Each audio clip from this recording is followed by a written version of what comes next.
This course teaches effective communication skills and will help you to connect with other people. I want to try an experiment. I'm going to ask you to stand up if you agree with the statement that I give you, and sit down if you disagree with it. You might think that's kind of odd, but I do want you to get your exercise while you're taking my online class. So if you agree with this statement, stand up. Ethical people do not exhibit prejudice. If you agree with that statement, stand up. And if you disagree, sit down. So in other words, if you are ethical, you won't show any signs that you're prejudiced. So if you agree with that, stand up, and if you disagree, sit down.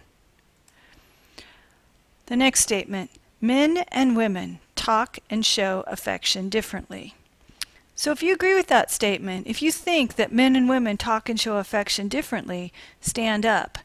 And if you disagree with that statement, if you think we show it the same, sit down.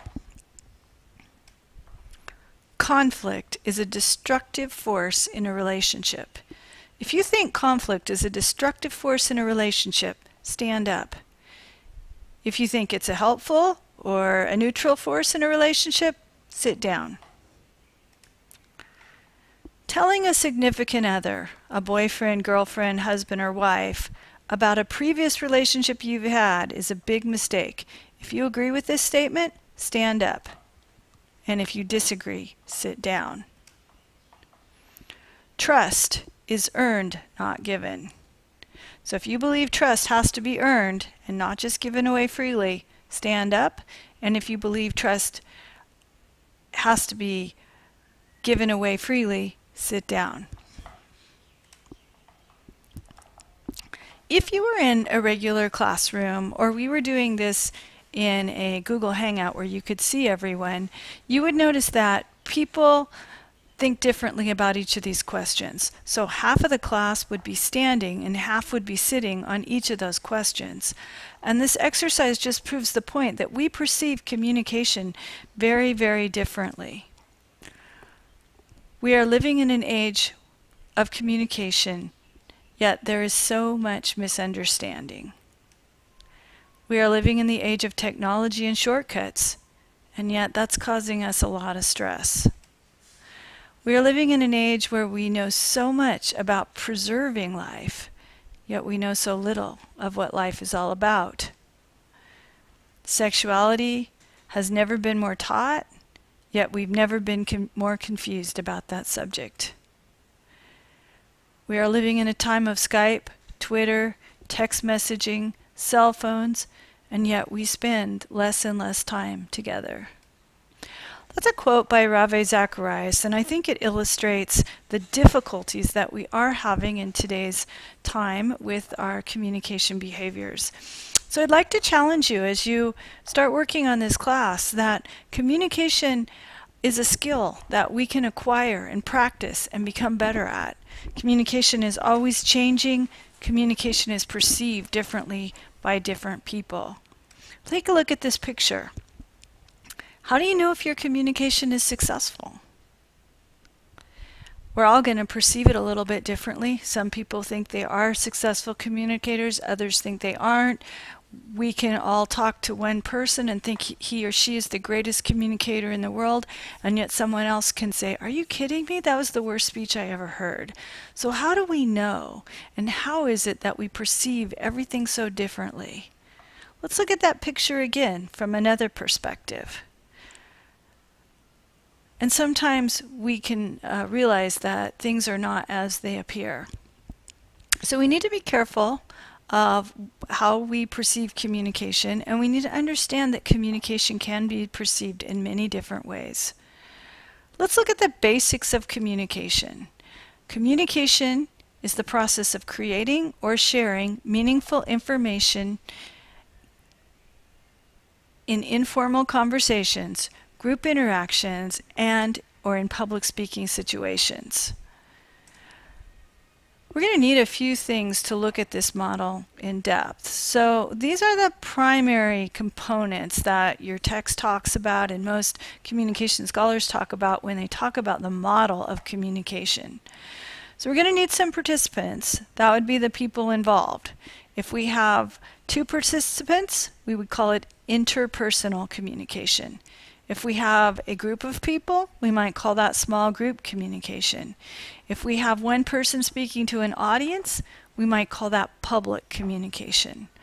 But no matter which type of communication we're using, we're going to have these components. So we're going to have, in terms of participants, we're going to have senders and receivers, or a sender and a receiver as illustrated in this model. We're going to have a message. And the message can be either verbal, based on my voice, or nonverbal, or both. The context. That's the setting or the situation in which we communicate. If you walk in on somebody and they're angry and you try to communicate with them, that's going to affect what you say, even if you said the nicest thing. So the setting will impact our communication. If that person was not angry, you'd have a completely different response. The message goes through a channel. In live one-to-one, face-to-face communication, it's usually the airwaves that carry the message. My vocal cords resonate, that message goes through the air and it goes into the other person's ears. On the computer, we have kind of the same situation, but our microphones can influence whether we have feedback, the angle of our video camera, you know, the lighting in the room. You can look really depressed if you have some bad lighting, and that's going to carry your visual image across the channel. The speed of your modem and internet connection is going to make your voice sound faster or slower, or it will be broken up, or it will be continuous depending on how good your technology is working. And all of that can affect the communication itself. The noise. If I start clapping or I have some interference in the background, it's going to interfere. Now we think of physical noise, that's very obvious, but there's also things like semantic noise. So I might say duck, and you're thinking, was she thinking that I should duck because something's going to hit me, or was she thinking that there's a duck out on the pond, floating around on the pond?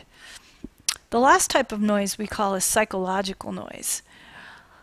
Well, these conferences usually start around 5 o'clock. However, you could be watching this at any time of day. It might be midnight. But if you're thinking about eating pizza and you're super hungry, that's going to interfere with how well you can listen to my message. Now, with all these things that could possibly go wrong, we're going to want to look for some feedback. Feedback is where the listener lets you know if you're on track. This can be a head nod, it can be or yeah, I agree, or no, I don't agree with that. But we're going to want some feedback from our listener.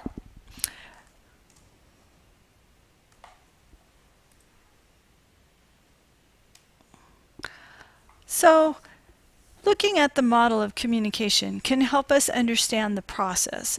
And throughout this course, we'll be learning different communication skills that will help you become better communicators.